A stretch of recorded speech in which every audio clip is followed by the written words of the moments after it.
BizBeat, the insight you need. I'm Wang Tianyu. German Chancellor Olaf Scholz visits China today. The one-day trip makes him the first leader from a European Union country to visit China since the start of the COVID-19 pandemic.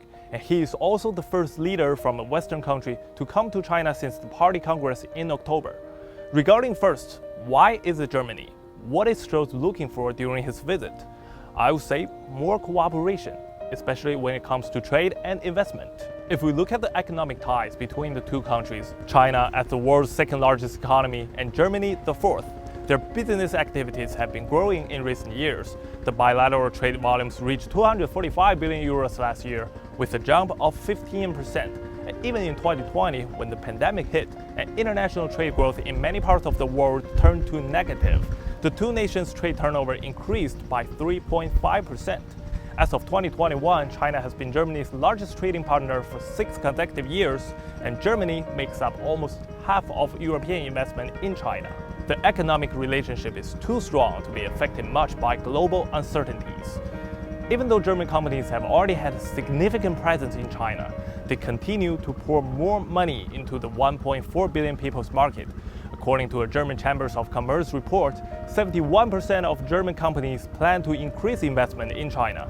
Signs of this can be seen from the data.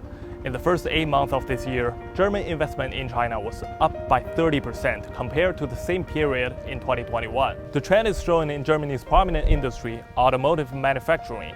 After Volkswagen recently announced its 2.4 billion euro investment project in China, BMW also reportedly plans to move its Mini EV production from the UK to the world's biggest car market, specifically in where I am right now, the eastern province of Jiangsu. Despite voices of reducing economic dependence on China has risen in Germany, from his action it is clear how Scholz feels. Last month, the German government approved the 1/4 stake sale of the port of Hamburg to Chinese shipping giant COSCO. The move is symbolic since Germany's economic minister was not in favor of the deal. He could have blocked the investment, citing national security concerns.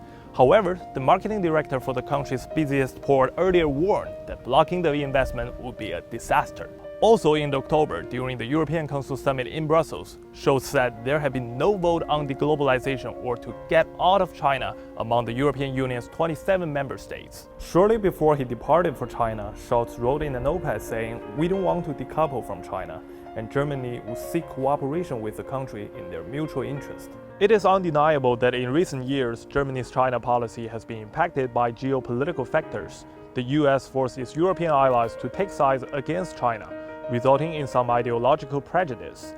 However, it is clear that only cooperation, precisely what China calls for, will benefit the two countries. This was demonstrated by the past experience. This time, the German Chancellor is accompanied by a group of business delegates, including the CEOs from the two car makers we mentioned before, and Bayer, Siemens, and Deutsche Bank. There's no doubt that Scholz's visits will reinforce Sino-German economic ties, building on their 50-year-long diplomatic relationship.